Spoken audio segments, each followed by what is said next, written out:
So a change of pace tonight. I was on the Sierra list on groups.io, and they're trying to get more interest in the activities on Sundays. So I had to get out the Sierra and see if I can get it tuned up and running on 30 meters, because that's what they do. And I knew I had a working 40 meter module in the radio, so I thought I would go through a few steps here and see if we could get it on 30. I did find a 30 meter module that I didn't build, and when I tried it, it didn't put out anything, and I don't remember if I even heard anything. So here was the plan. I put my 40 meter module in, and I got onto the reverse beacon network so I could check the frequency. And I got 2 calls back with my 2.1 watts. I made it 558 miles to Chehalem, Oregon, up near Portland from the Bay Area in San Jose here. And then I made it 15 miles across town to N6 TV.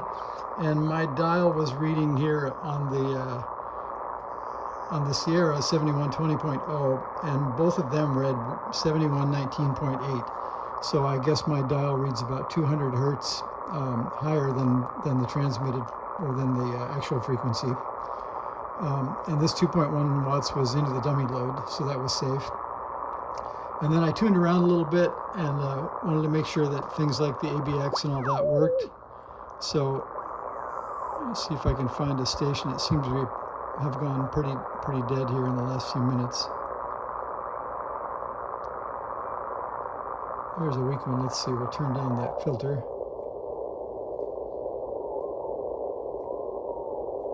But it's really weak.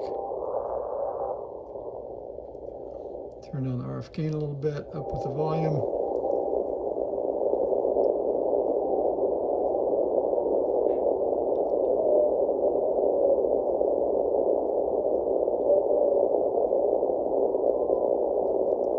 Might be too weak. Copyable, but I don't think I could work him. Well, let's tune up.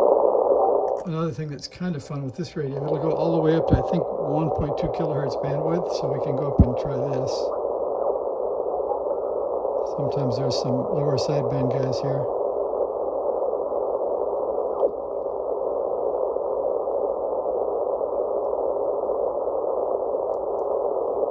Just when you turn on the camera, you don't get anybody.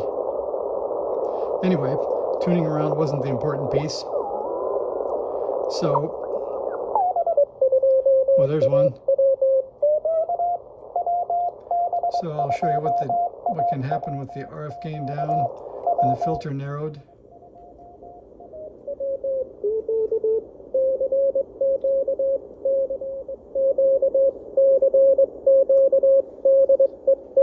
And that's with the ABX not all the way down, but you can hear what it is without it, which is fairly annoying. This is almost like a code practice oscillator. So anyway, back to the things at hand. So I went and got the 10 meter module. I took off the cover. They look like this. They're just a piece of, I think, ABS, something like that. And then I went to look for all these different, let's see if we can get that to focus. Maybe not. Let's see. Well, that's kind of a pain. At any rate, I drew the picture for you so you can see them. We have caps here, 1, 2, 3, 4, 5, 6, 7. And I went to look to see what they do. So there's an input receiver peak, input bandpass filter. So if we were to divide this thing in half, this is the RX adjustments and this is the TX adjustments. So you have 2 on receive and 5 on transmit. And the other 2 are like the transmit mixer and the premix, and then the oscillator peak. So this C70 is here that just adjusts the level of the PMO oscillator, which is 18.00 megahertz on 10 megahertz. And then the premix are, let's see, those are C66 and C64. Those are here, so you can see those. And then C36 and 33, we can find those up here. So those are the transmit mixers, so that would be to peak the output signal.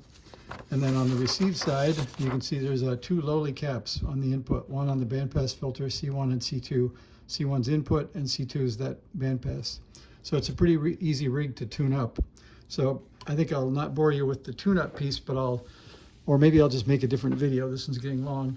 I'll put the 10-meter module in, and then I'll see if I can peak up those adjustments and see if I can make it transmit and receive on the 30-meter band. So thanks for watching.